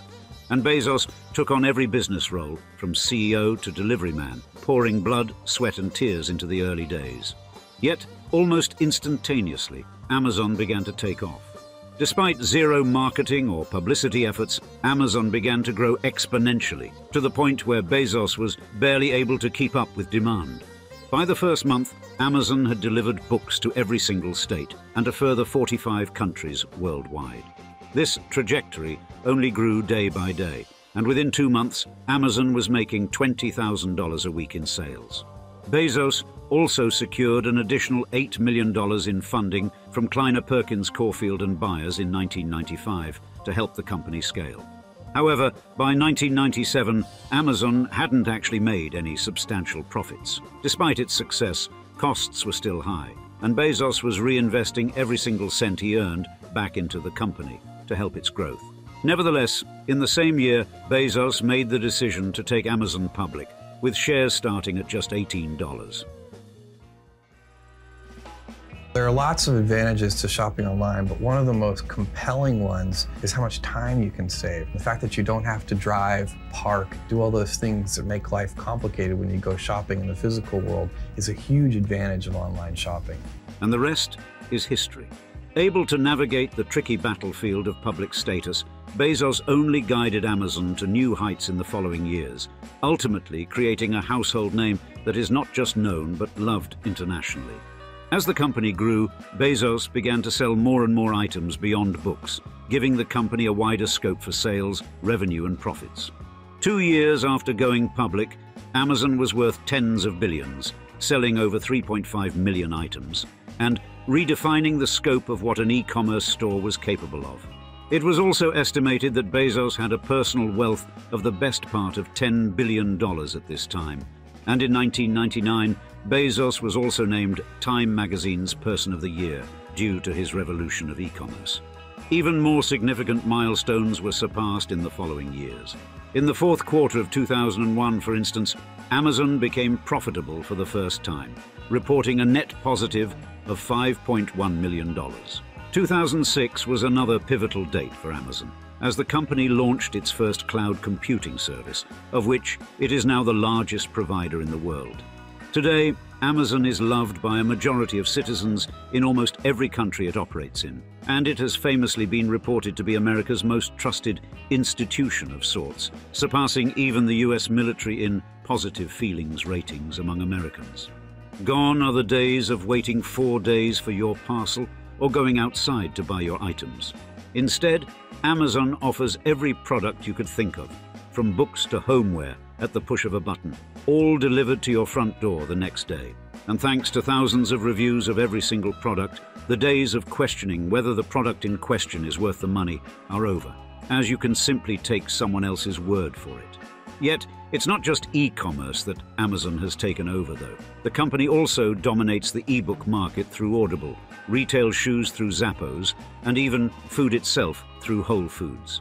Amazon has arguably made the lives of nearly every user easier, and because of this, it's potentially the most relevant business in the day-to-day lives of most people. In fact, as of 2024, Amazon is the 5th largest company worldwide, with a market cap of an eye-watering $1.61 trillion. Yearly revenue exceeds $500 billion, and it's estimated that by the year 2030, the company's market cap will exceed $2.5 trillion. And Bezos's other standalone ventures also have an incredibly wide-reaching effect. Blue Origin, for instance, is engaged in a contractual agreement with NASA, and through it, Bezos has further extended his reach into space, literally, thus allowing him to explore and financially benefit from the exponential growth of yet another major industry. With that all said, financial advisors suggest that getting a 10% return on your investments is a pretty good deal. Little do they know that, by putting faith in your family, you might be able to turn $250,000 into $1 trillion, pocket $30 billion for yourself, and receive a 12 million, yes, 12 million% return.